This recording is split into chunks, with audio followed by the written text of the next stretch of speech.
Salut les amis, aujourd'hui un épisode avec Nunzio qui est un humoriste belge très sympathique et vraiment très doué. On s'est rencontré à la radio Arabelle pour laquelle on avait participé à une émission. J'ai fait sa connaissance à ce moment-là.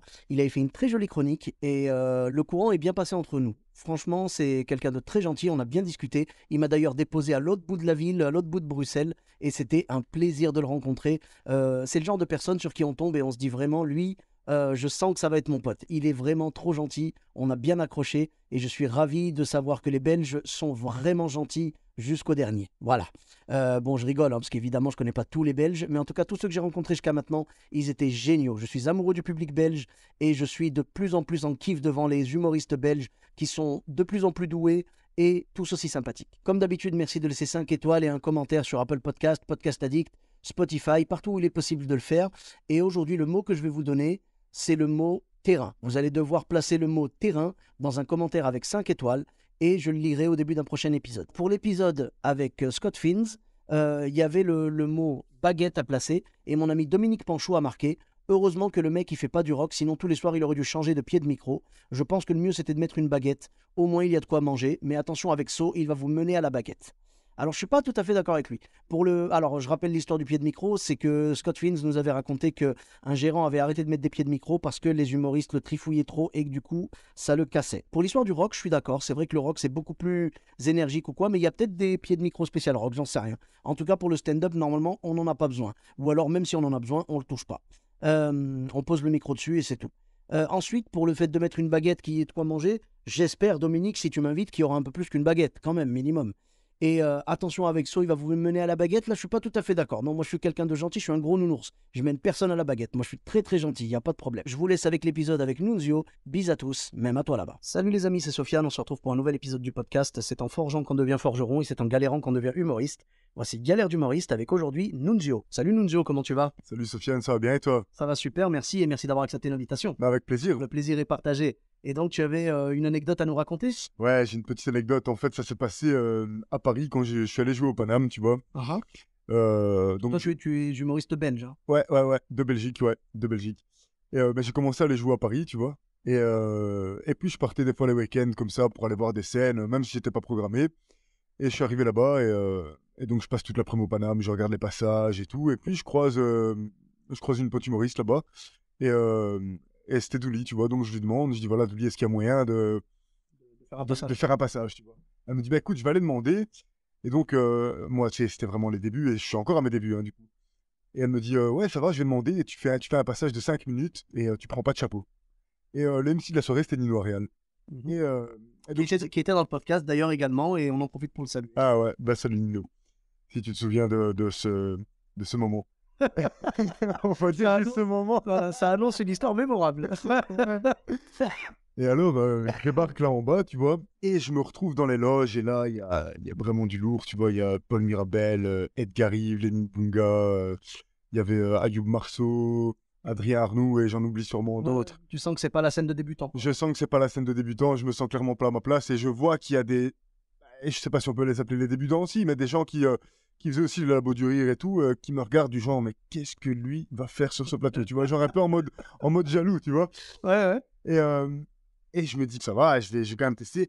Et là, en fait, dans ma tête, je joue même pas un truc. Je me dis, je vais tester un truc, tu vois. Ouais, Genre, c'est-à-dire au lieu de te sécuriser par un passage sur rodé et tout ça, t'es parti en mode freestyle. ouais, mais là, c'était freestyle total, tu vois. Et je me suis pris, je sais pas, pour un improvisateur. Pour moi, j'étais Dave Chappelle, là, tu vois. Et je débarque Mais là. moi, ça me dérange pas parce que j'ai toujours rêvé de recevoir Dave Chappelle dans le podcast. Le jour où tu le reçois, appelle-moi parce que tu sais quoi, Ah, j'aimerais bien parler. J'ai vu son dernier, t'as vu son dernier je les ai spécial, tous ça? vus et franchement, le gars, il arrive. Il est au-delà, pour moi, il est au-delà du stand-up. Ouais, C'est au-delà. Il parle, juste Ouais, il parle. ouais. Mais le mec, il a une part d'humanité en lui qui est Ouais, énorme. bien sûr. C'est ça qui Bien sûr. le différencie. Il est incroyable, ce mec. C'est clair. Et donc, je débarque là, et juste avant, pendant le trajet, je vois une situation vraiment, allez, assez marrante, mais qui n'est pas un sketch, tu vois. Ouais. Genre, ça peut être l'idée Une anecdote. de départ, ça peut être une anecdote, tu vois. Ça peut être retravaillé en sketch, mais ça ne l'est pas du tout. Et en fait, la situation, c'est quoi? C'est genre, t'as le chef de gare qui est là, devant le wagon, le train à l'arrêt, trois profils différents qui s'impatientent, et dans les profils, t'avais vraiment le Parisien octogénaire, tu vois, qui parlait vraiment avec un langage, avec un français très soutenu. D'accord. T'avais vraiment un petit peu, c'est pas péjoratif, la petite Kaira, tu vois, bah, c'est qu'est-ce que tu fais là et tout, le train en retard et tout. Et puis t'avais le bobo là, tu vois, la bobo, non mais franchement, je comprends pas comment ça se fait. Et tu sais, dans ma tête, il y a moyen de faire un truc de fou avec tout ça. Et je dis, mais tu sais quoi, je vais tester de raconter ça. Je vais. T'as fait du storytelling, quoi. Ouais, mais storytelling de merde, tu vois, c'est Ah storytelling série Z, quoi. là là. J'arrive sur scène, donc il m'annonce, je sais plus si c'est Paul Mirabel, je passe après Paul Mirabel, quoi. Oui, alors, ce qui aurait été peut-être mieux, du coup, pour toi, par rapport au fait que, comme tu l'as dit, tu te sentais pas à ta place là-bas, peut-être ça aurait été de passer en premier. Parce que du coup, les gens se diraient, OK, ils l'ont mis en premier, c'est un petit nouveau, voilà, ça va nous faire l'amuse-bouche pour le reste. Ouais. Mais là, ils t'ont fait passer entre deux pointures. J'étais plein amuse-bouche, là, j'étais un croque-monsieur, mon vieux. Ils t'ont croqué. Il m'a bien croqué. Ils t'ont croqué. C'est passé du coup entre Paul Mirabel Et Lenny Mbunga. et Lenny Mbunga. Oh mon Dieu. Mais ouais, en plus, moi, je les kiffe à fond, tu vois, enfin, je kiffe leur humour et tout, et donc il m'annonce, tu vois, et je monte sur scène, et là, je commence à parler. Et là, c'est bien, au début, tu te cherches, tu sais, c'était vraiment mes débuts, tu te cherches, ta voix commence à changer, je commence à prendre une voix un petit peu comme ça. C'est vrai que tu as une voix quand même assez. Ouais, mais imagine, Comment dire, grave, hein. particulière. Ouais. Mais particulière, ouais. Mais en état de stress, ma voix, elle change, laisse tomber, genre, je parle vraiment comme ça, quoi. Ah, ok. Et Ça aurait été marrant que ce soit l'inverse. c'est vrai, non, c'est vrai. Et là, du coup, je suis comme ça, et je commence comme ça avec cette intonation de merde. Et là, je vois, tu sens que t'as les gens qui captent ça, tu vois. Ils captent quand ça va pas. Le malaise, en fait. Ouais, ils captent le malaise. Et donc, t'as deux solutions. Soit tu remontes et tu remets un coup de boost, tu vas, soit tu te laisses descendre et ils descendent avec toi, tu vois. Et là, t'as beau avoir des palmes, des tubas, mon vieux, tu vas couler, mais... Et là, j'ai pris la deuxième. Aïe. Et là, un calme plat, tu vois. Et je vois, il y avait un mélange de condescendance, d'empathie, de compassion, je sais pas, je me noyais là-dedans. Et je vois que même moi, tu vois, je me dis, mais qu'est-ce que t'es en train de raconter, mon vieux? C'est comme si j'étais sorti de mon corps, tu vois, et je me regardais. Ça, c'est classique, en fait. Quand tu bides, tu arrives à te voir sur scène, alors que tu es dans ton corps. Tu fais un voyage astral, hein? Tu fais un voyage astral. Tu te vois et tu es là en mode, mais sors, mais arrête. Tu vois bien qu'il rigole pas, arrête. Sauve-le, ce mec qui est sur scène. Quelle galère de porc. Et donc là, 4 minutes. En fait, c'est 1 minute avant, t'as la lumière rouge de Paname, tu vois. T'as la lampe rouge là derrière le régisseur. Et je me dis, il faut que je me casse. Et là, j'assume totalement à la fin. Je dis, bon, ben écoutez, je pense que je vais vous laisser là-dessus, hein, parce que c'était pas... Et là, les gens, ils applaudissent, mais tu sais, les applaudissements de la honte, genre, je veux même pas les recevoir. Je dis, non, gardez-les et tout, tu vois. Et là, Lenny Mbunga, il arrive, tu sais, il me prend quand même et tout. Et j'arrive dans les loges, et là, t'as Edgar Rive qui est là, et il dit, ah, franchement, là, vraiment, tu sais, j'adore son thème de voix, il est excellent. Mais il a dit, là, frérot, et il joue de ça, tu sais, ils aiment bien, ils charrient, on charrie un peu quand tu fais un... Bien sûr. Là, frérot, vraiment, s'ils avaient, même si t'avais un tuba, ils t'auraient suivi, là, hein, vraiment, tu t'es bien enfoncé, là, ça avait...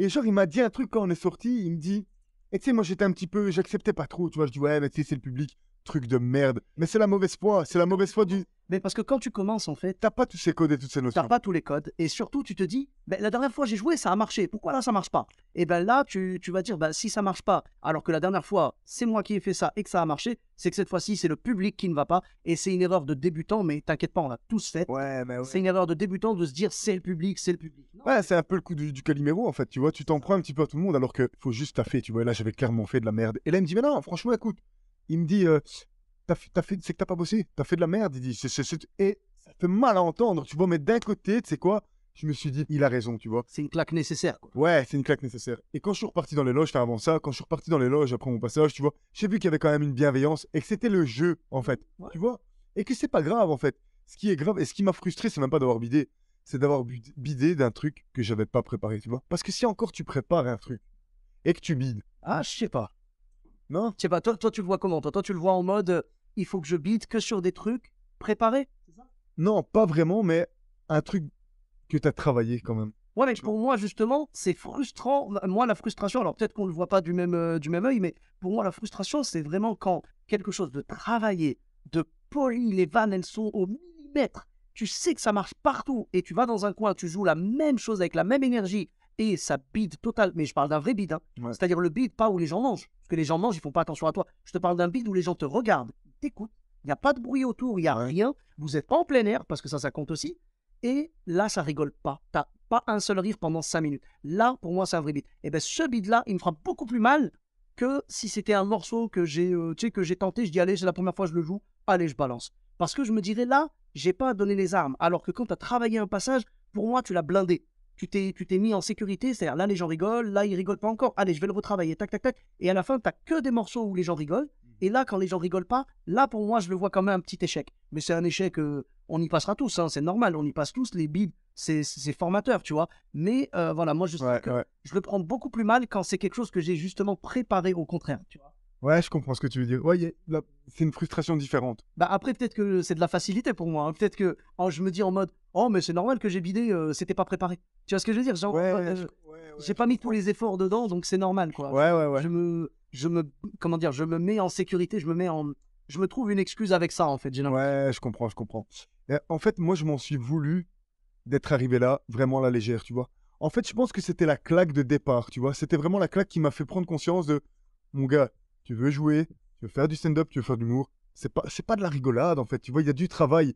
Et en fait, j'ai été frustré d'avoir pris ça à la légère et d'avoir eu cette opportunité, tu vois, qui n'est pas l'opportunité de ta vie, mais je veux dire, c'est quand même une belle opportunité, tu sais, je veux dire, on t'invite sur un plateau avec des gens confirmés, tu débutes, je me suis pas respecté et j'ai pas respecté, Ouais. tu vois. Alors, dans ce sens. Et le public, tu vois, voilà, Voilà, c'est plus dans ce sens-là. Et le public et les gens qui m'ont invité, tu vois. Bah parce que voilà, là en fait, le fait d'avoir bidé avec quelque chose que t'as pas préparé, c'est pas un problème parce que de toute façon, le bid en lui-même, de base, tu vas prendre le bid parce que c'est pas encore prêt, Ouais. c'est normal. Mais je comprends tout à fait.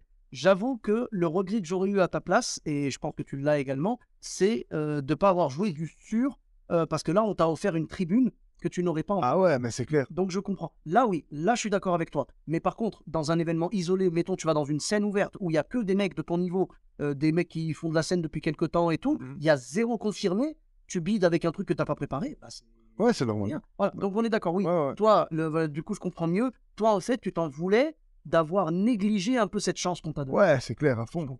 Et en fait, là, c'est une prise de conscience parce que tu te rends compte que tu as négligé vraiment ton stand-up, quoi. Ouais, c'est ça. Tu vois, tout ton travail, tout le travail qu'il y a à faire, tout le travail nécessaire. Mais comme je te dis encore une fois, à ma décharge, et je veux dire peut-être à ceux qui nous écoutent, tu vois, s'il y a des débutants et tout aussi, c'est un petit peu faut se faire la main comme ça, je pense. C'est des expériences qui te forgent un peu. Tu sais, quand on apprend à marcher, bah, tu te pètes la gueule et c'est un petit peu la même chose dans l'humour. Et Mais si tu veux pas bider, c'est pas la peine de monter sur scène. ouais, voilà, exactement. Si tu te dis non, faut surtout pas que je bide et tout, faut pas. Moi, j'ai déjà vu des mecs qui sont montés sur scène, ça a marché une fois parce que tu sais, souvent, tu as la chance du débutant, tu sais, les gens te voient, surtout le présentateur, en général, le MC, il va dire mesdames et messieurs, c'est sa première scène et tout, machin. Donc ça va. Mais après, ils vont se planter, ces gens-là, et peut-être qu'il y en a certains, ils vont se dire ah non, ça fait trop mal de bider, moi j'arrête. Mais là, c'est dommage. Après, je me moque pas, hein, évidemment, on bide tous et on bidera tous encore longtemps, tu vois. Mais je pense que c'est une erreur de se dire je veux que ça marche tout le temps parce que c'est impossible. Ouais, non, c'est pas Tu possible. ne peux pas. C'est pas possible. C'est impossible. C'est pas possible. Je ne connais personne au monde qui monte sur scène et ça marche à chaque fois. Et puis, tu sais, le fait de vouloir que ça marche, je me trompe peut-être, hein, mais le fait de vouloir que ça marche tout le temps, ça peut aussi dénaturer, tu vois, la démarche. Tu vois, Oui, tu veux pas. ça peut influencer aussi ce que tu fais, tu vois, parce que Ouais, tu veux pas partager avec les gens, tu veux juste briller. voilà, tu Je vois. comprends. Tu vois, et moi, je trouve que ce qui prime, tu vois, c'est le partage. Moi, je veux vraiment partager. Briller, c'est bien, c'est bien, mais pour moi, ça reste secondaire. Après, je vais pas te le cacher. Si ça foire et que c'est de la merde, je serais dégoûté, tu vois. Évidemment. Mais je veux dire, c'est le partage. Et je pense que quand tu as le partage, tu as beaucoup moins de chances de faire de la merde. Quand tu as cette notion de partage, vraiment que tu as envie de partager avec les gens, tu as beaucoup moins de chances que faire de la merde que quand tu vas en mode selfish, tu vois. En mode égo surdimensionné, moi je veux briller, j'ai besoin de... Et bien peut-être que c'est ce que j'allais te poser la question. Peut-être que tu y es allé parce que tu t'es dit on m'accueille parmi ce line-up vraiment magnifique. Ouais. Vraiment un faux line-up, quoi. Peut-être que tu y es allé avec un peu trop de confiance, non? Tu penses pas? Bah, mais oui. Et après, je me suis avec beaucoup trop de confiance. Et puis, je me suis dit, mais en fait, cette confiance-là, tu l'as pas. Non pas parce que t'es pas quelqu'un qui a une confiance en soi ou pas, mais juste parce que la confiance, elle vient du travail et de ce que tu connais et de ce que tu es, en fait, finalement, tu vois. J'ai l'impression qu'il faut réprimer cette confiance, en fait.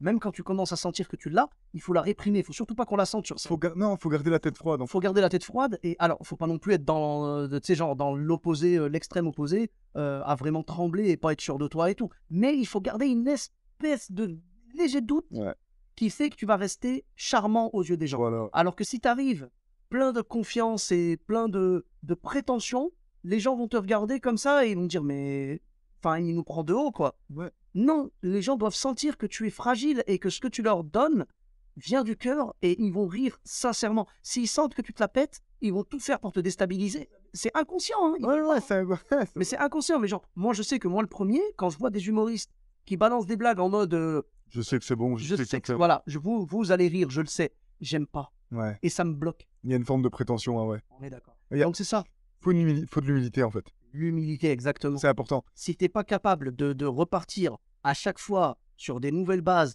sur du test et tout, parce que après, les gens qui veulent juste briller, malheureusement, ils vont jamais évoluer. Parce qu'ils vont se dire, attends, non, non, je repars pas sur du nouveau, hein, non, non, je joue mon sûr, vraiment, là, il est au mètre, il est parfait et tout. Voilà. Mais non, il faut pas. Il faut, la scène, c'est le danger, la scène, c'est prendre des risques. Et voilà, tu vois. C'est une analogie de la vie, en fait, hein, quand tu regardes la scène. Vraiment, c'est une analogie de la vie, hein. Dans tes ressentis, dans ton approche, et surtout, il y a le contact humain qui est primordial, tu vois. Bah, bien sûr, le spectacle vivant, je pense que c'est le lien qui nous lie le plus, c'est parmi les liens en tout cas qui nous lie le plus aux autres humains. Ouais. On partage une énergie dans une salle et tout, c'est magnifique. Mais en tout cas, bravo à toi et tu as pu en tirer des leçons, du coup. Mais c'est clair, ouais. Tu sais, t'arrives à tirer une justesse et à attraper un discernement aussi, tu vois. Et c'est ça, en fait, que tu vois, quand on parle de confiance en soi, de force intérieure et tout, je pense que ce genre de situation, ce genre d'anecdote, ce genre d'événements peuvent réveiller ça en nous, tu vois. À partir du moment où on veut bien le voir, ce truc, tu vois ce que je veux dire? Parce que je pourrais très bien faire un déni, dire, ouais, non, c'est le public, non, là, c'est clair. Mais non, mais c'est vrai. Là, c'était clairement moi qui n'avais pas bossé, qui avait fait de la merde. Et du coup, c'est une remise en question. Et tu vois, le fait de reconnaître chez les autres, c'est bien, on a toujours facile. Mais quand tu reconnais chez toi, c'est ça qui fait ta force, tu vois. Bien sûr. Ben, la remise en question dans le stand-up, c'est notre quotidien, tu vois. Et puis, on a tendance au début, je te dis, on a tous fait la même erreur de se dire, ouais, c'est bon, c'est le public, ils étaient froids et tout. Non, t'as pas su les réchauffer, c'est pas la même chose. Et on est tous passés par là. Et ce qui est le plus marrant, d'ailleurs, tu as dû le vivre déjà, mais si tu l'as pas vécu, tu le vivras bientôt, tu verras. C'est quand la salle, ça se passe nickel, tout le monde cartonne, et t'as une personne qui bide, et vient te voir, elle te fait, t'as vu, ils sont froids. Hein. Ouais. Ben non, non, Ouais. non. Et tu sens vraiment que c'est une frustration d'ego, mais de fou quand la personne vient faire ça, tu vois. Mais de toute façon, si tu montes sur scène, ton ego, il faut le tabasser. Ah ouais, t'es obligé. Si Alors, jamais tu laisses ton ego te diriger, tu vas jamais faire de bonnes scènes. Hein. Non, jamais. C'est un outil un peu, tu vois, qu'il faut savoir, allez, manier, mais je pense que, allez, l'ego, le mental et tout, ce sont des outils qu'il faut savoir manier quand même. Bah, Faut pas se faire bouffer un peu par ça. Non, non, alors attention, faut pas non plus tomber dans l'autodépréciation. Ouais, voilà, tu vois, c'est ça. l'autohumiliation. Faut trouver un juste milieu. C'est-à-dire que si tu prends un bide, ton ego va morfler sa race. On est d'accord. Et dans cette blessure d'ego, il faut que tu te dises, maintenant, je vais puiser dans cette frustration la force de travailler pour que ça n'arrive plus jamais. Voilà. Ça, oui. Ouais. Mais se dire, ah, les gens dans Paris, ils sont pas dignes de mon humour. Et tu te barres et tu dis, Voilà, t'as c'est fait la une marche arrière, là. marche arrière, on est d'accord. Mais en tout cas, merci beaucoup pour ces belles réflexions et cette belle anecdote. Ben, merci à toi, Sofiane, Voilà, vraiment avec pour grand l'invitation et belle rencontre en tout cas Ben, aujourd'hui. franchement, ravi. On s'est rencontrés donc chez Arabelle FM Ouais. à Bruxelles. Et Ma vraiment, première je suis chronique ravi. là. Et, Ah, ben super. c'est Ben, vraiment, je t'ai découvert en plus, hein, vraiment. écoute, je suis ravi vraiment. Moi, on se connaissait pas du tout. Je te Non, connaissais pas pas du non tout. plus. On s'est découvert et puis c'est super cool. Là, on enregistre. On est au mois d'octobre. On est fin octobre 2021. Et donc, l'épisode sortira normalement au mois de mars-avril maximum. Et franchement, ça fait plaisir de voir des nouveaux talents comme ça, des gens qui émergent. Et j'ai écouté ta Merci. chronique, donc c'est ta première chronique aujourd'hui. Franchement, bravo. C'était bien. Il y avait des choses intéressantes, tout ça. De l'humour d'observation. Moi, c'est ce que je fais aussi, tu vois, de l'humour d'observation. Et vraiment, c'est cool de faire des nouvelles rencontres dans le stand-up comme ça. C'est un monde, on fait tous partie d'une grande famille. Ouais, On n'en connaît même pas 1%. Et ça fait plaisir de découvrir petit à petit les collègues. Voilà, c'est clair, tout simplement. franchement. Ben, J'attends merci. pour la suite, vraiment. Et ben, hâte de voir ça. Hein. Et où est-ce qu'on peut te retrouver sur les réseaux sociaux? Bah écoute, moi, mon nom sur Instagram, c'est Nunzio0303. Et je poste tout là, tu vois les dates auxquelles je joue. Tu es né le 3 mars. Le 3 mars, ouais. Eh oui, voilà. 3 mars et le 3, c'est mon chiffre, quoi. Enfin, je le kiffe. D'accord. C'est un chiffre. Après, voilà. Ok. Eh bien, écoute, tu as peut-être Facebook, YouTube. Facebook, YouTube, j'ai pas. Facebook non plus. Enfin, c'est un compte, je vais pas dire privé, mais Fantôme. ouais, enfin, un compte fantôme, on va dire, ouais, c'est ça. En voie de D'accord. disparition. Ok. Mais sinon, sur Instagram, Twitter, peut-être. je poste tout. Twitter non plus. Non, c'est le seul Que Insta. que Insta. Bah, très bien. Bah, écoute, je mettrai En le mode lien. minimaliste, quoi. Bah, avec grand plaisir. Hein. De toute façon, c'est là-bas que ça se passe hein, Ça en se général. je mettrai le lien vers Insta. Et pour ma part, vous me retrouvez sur tous les réseaux sociaux, Sofiane Etaï, E-de-T-A-I, sur Facebook, Twitter, YouTube, Instagram et TikTok. N'hésitez pas à laisser 5 étoiles et un commentaire sur Apple Podcast et sur Podcast Addict. Je vous dis à très bientôt pour un nouvel épisode. Bis à tous, même à toi là-bas.